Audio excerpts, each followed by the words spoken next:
Welcome, Lodge 8 members. Tonight we're here with Mike Dickson.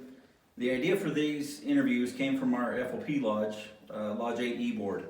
The video, along with the videos of the other candidates, will be posted privately for members of the FOP only. Each candidate will be asked the same questions and be given the same amount of time, not exceeding 20 minutes. In attendance are the three members of the E-Board: Carl Noah, Vice President; Nathan Benyon, Trustee; and Corey Payne, Chaplain. All three of us live outside Bonneville County and therefore cannot vote in this election. Our goal with this project is to help provide information about the candidates to our voting members and let them speak directly to us. Okay, Mike, we hope that your answers to the following questions will be focused towards members of the FOP Lodge 8. Lodge 8, okay, gotcha. Go ahead and take a minute and tell us about yourself and your background. Everybody in Lodge 8 should know who I am. I'm Mike Dickson, running for Bonneville County Sheriff. I've been with Bonneville County Sheriff for 30 years. Started in 1990. Prior to coming to work for Bonneville County, I grew up in Idaho Falls, went to Skyline High School, graduated, got a degree, an associate's degree at Ricks College, and went to Weber State, got my bachelor's degree in criminal justice and a minor in psychology, then came back to Idaho Falls, started working for the sheriff's office. Since 1990, I've been I worked 10 years on patrol, and then I spent 10 and a half years in narcotics. In the first part of 1990 as well, to 2014-ish, I was on the SWAT team, either a member of the SWAT team or a team leader. I've also taught use of force with less lethal, OC, beanbag rounds, chemical weapons for the SWAT team, and a firearms instructor. Following narcotics, I went into detectives. I actually went to backcountry for just a period of time, and due to some family issues, had to come back down out of the mountains and take care of my dad. And then went into detectives, and then into the civil department, and then back, or civil division, and then back out on the road.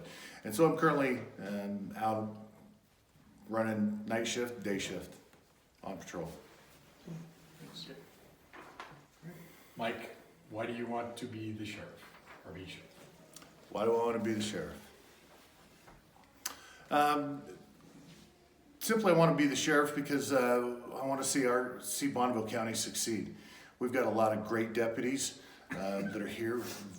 I want them to succeed.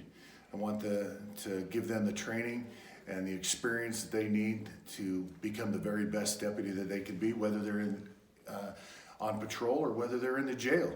We're a team, and we can't work without each other. I can't do my job on patrol without the jail and having that facility, and they can't do their job without me bringing them guests, if you want to call it that. So we have to work together, and that I want us to work as a team. I want to see everybody succeed in becoming the very best that they can be. The other thing that I would like to do with the sheriff's office, being the sheriff, is I want to bring back fairness amongst the sheriff's office, so that we know what our paths are, so that we understand where we're going, that they can have a part to play in where we're going, and if they want to advance, what it's going to take to advance. Cool. Okay, great. What distinguishes you from the other two candidates? What distinguishes me from them? I'm old. One thing I can think of is that I don't have a personal agenda. My agenda is law enforcement, to do our job. We all signed up, took the oath to defend Constitution, enforce county and county law and everything else. So I don't have a personal agenda. I want to just do law enforcement in general. I do have some passions that I've talked about. I won't go too deep into them because I think everybody has heard them and knows my stance, because I've been vocal about that for a very, very long time. But I don't have that agenda, but I also have a willingness that I want to get along with the guys. I want to be there for them. I want to help them succeed. I got taught this years and years ago by an old deputy that nobody even here would even know. But Danny took me under his wing, and he was much like I was now. I'm old, and he was older than me. He took me under his wing and taught me what he knew. to make me a better officer, things to be aware of, officer safety, laws, hey, watch this, watch that, that kind of stuff. I want to pass that down to our guys so that our guys don't get, and gals don't get in trouble either out on the street or out in the jail or any other divisions of the sheriff's office, that they don't get in trouble, that we watch out for each other and we have as much knowledge as everybody else to be able to help everybody out. So I'd like to see each of us succeed with as much training as that we possibly can get. And my willingness to work, I'm a workaholic, so when I had made the statement that I'll be a working sheriff, I'm not kidding. I don't have any problems working a Friday night or a Saturday night or a Sunday at patrol or jail, to be in touch with these guys and gals, to know that I'm there and there to support them and to help them. Okay, great. Yeah. Mike, what do you think is the most important skill of being a good sheriff? I don't think there's just one skill to be, along with the sheriff. I think a couple things have to go together. As a sheriff, I'm in charge of other guys just like me, which I know that could be scary. However, communication is very important. If people underneath me don't understand what I'm trying to tell them or what we're changing, just to go with it for a minute, if they don't understand what I'm telling and explaining, then they're confused. So I want that communication to go down. I want that communication to come back up the chain. I'll have an open door policy that is literally an open door policy and a never shut off phone. I've always answered my phone when I've been called, so I'm used to that. But I think communications is important. I think listening to your people is very important. They're the ones out there doing the thing, doing the job, and something might come up that is specific to their job or to their duty assignment, and say, hey, we got to change this. If I'm not willing to listen to them and say, no, you don't, because we did it like that forever. Mm-hmm. We can't advance if I close the door and aren't willing to listen to the people that are doing the job that they're currently doing the job that I may not have done for a while, or whatever the case may be. So just to go back, I think there's a couple things: communications, listening, and then being able to solve the problem as a team. Everybody has an idea, everybody has an input in whatever problem we've got. Reach out to them, get that idea, get that opinion. May or may not be good. Part of it may fit the scenario or the problem. Use that, as well as maybe what somebody else comes up with, and you may be able to come up with a great problem. I mean, to solve the problem from a bunch of great ideas. Let everybody have an input, because it's not my sheriff's office. It's our sheriff's office. Okay. Assess the recent performance of the sheriff's office, and if elected, would you keep it on the same direction or change the course, and how?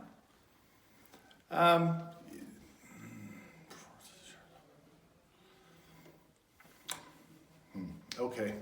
Anytime you review something, you review it to make it better. Can the sheriff's office be better? Absolutely. I think we can. Is the performance good? Yeah, the guys and gals go out and do their job, and we work hard at what we do, yes. But can we always be better? Yes. Would I stay the course? I think every time somebody takes over, they change the course a little bit. I mentioned it briefly in one of the other questions. I believe in giving a career path for everybody, so that they know what the career path is. For years, and this is just kind of one thing that I'll speak about tonight that I haven't in the past, is for years Bonneville County has never had a corporal. We jump from patrolman to sergeant, or patrolman to lead guy to sergeant, right? We don't have a corporal. I don't know why.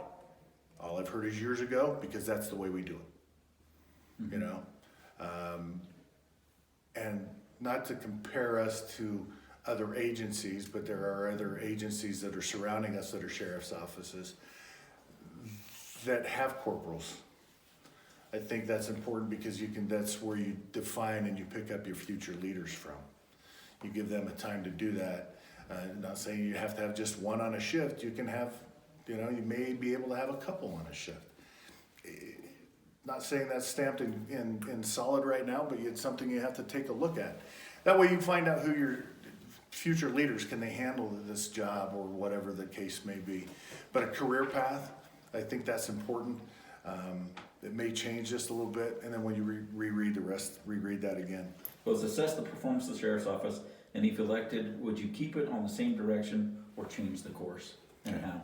Okay. So I talked about what it was, changing the course. I just want to make sure I didn't miss it. But coming up with a career path, looking at those kind of things, so that training and experience means a lot. Training and experience means a lot. And if we can get the most experienced guys, get them more experience and more training, then that's valuable to us. It's easier to get our jobs done with more experience. Figure out how to get them more experience, I think that's just some of the things that it's going to take. But for the most part, those are the ideas with that kind of a question. Okay. Mike, what is the biggest need in the sheriff's office now, and what would you do to fill that need?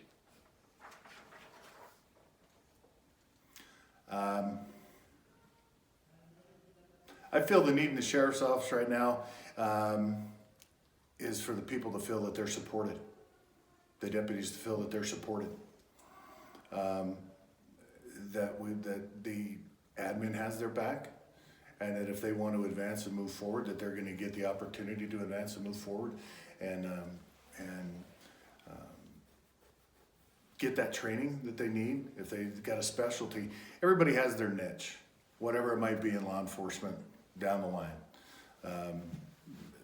Whether it's traffic, DUIs, whatever it might be. Mine was narcotics. I loved working narcotics. And if a guy loves that, then let's give him the training in it and let's make him be an expert. Let's make him be an expert, not a jack of all trades.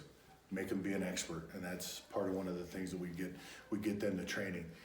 And hopefully we keep them, because the money can return. The training I'm always behind. If they leave, and everybody knows that we're losing people here, the money can return. The money's replenishable. The experience is not.